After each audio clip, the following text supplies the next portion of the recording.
la géométrie fait partie de la musique depuis la préhistoire, même si les musiciens ne le savent pas toujours, et qu'on n'enseigne pas tout ce qu'il faut dans les conservatoires, ça il faut bien le dire.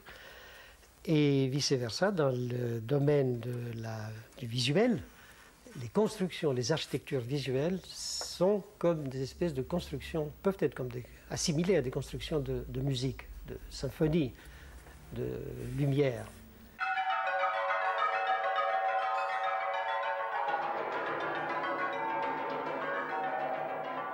Je suis né en Roumanie, sur les bords du Danube.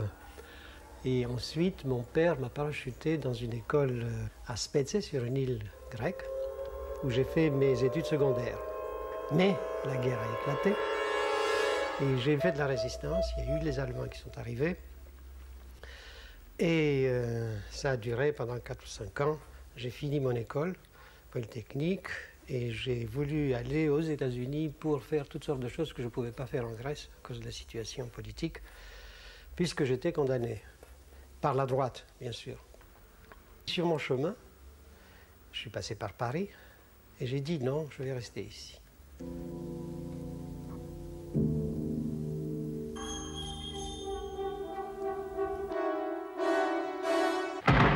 Les images de guerre sont d'abord sonores, balles sifflantes et lumineuses, et aussi les manifestations de rue, qui est aussi une expérience sonore extraordinaire.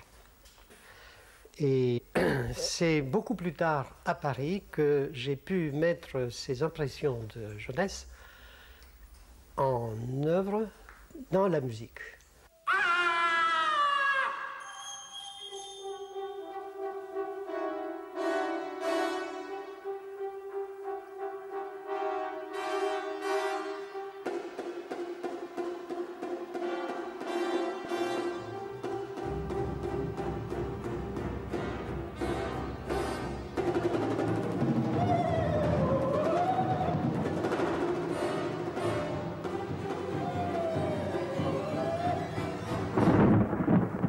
En étudiant les rythmes, par exemple, en musique, j'ai pu faire des rythmes en architecture, surtout au couvent de la Tourette avec les pans de verre ondulatoires que Le Corbusier voulait appeler musicaux en mon honneur, mais que j'ai préféré ondulatoires parce que c'est comme si on a une illusion d'ondulation à cause des densités variables qui sont basées sur des mesures de section d'or.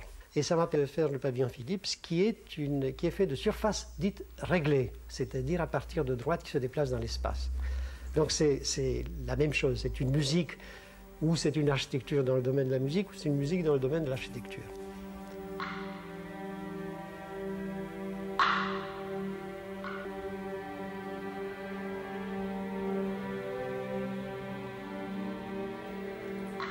J'ai utilisé l'espace à 3 dimensions et le temps aussi dans les polytopes par exemple, où là j'ai fait aussi de l'architecture, dessiner des choses. C'est des spectacles avec de la lumière, sans l'intervention du corps humain. C'est pas un ballet, c'est pas un opéra, c'est pas du théâtre.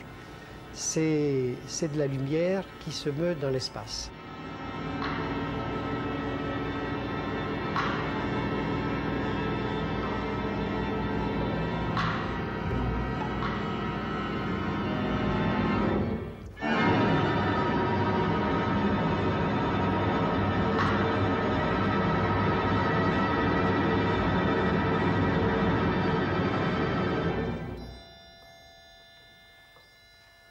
Vous pouvez avoir des idées, une visualisation de phénomènes sonores, par exemple, bien sûr.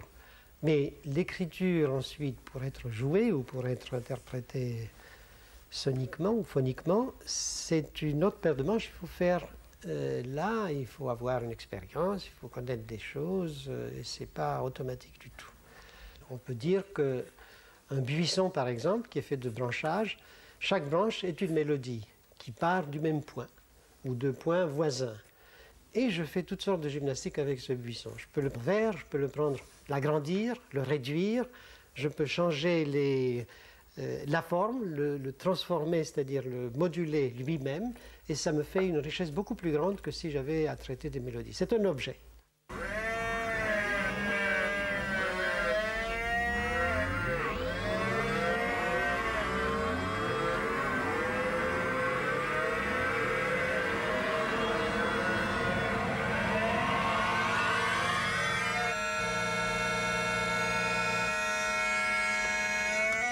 La voix du taureau monte et elle a une petite courbe vers le bas, elle redescend. Et ça s'exprime par une ligne qui monte vers le haut, ensuite une petite courbe et ça redescend.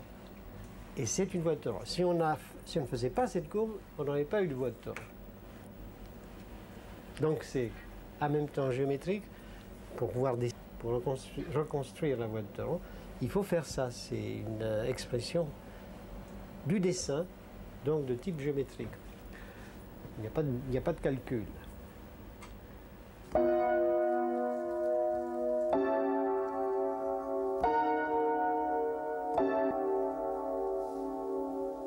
Les grands penseurs scientifiques, à mon avis, sont des artistes qui inventent des choses et ensuite sont obligés de les traduire d'une manière communicable.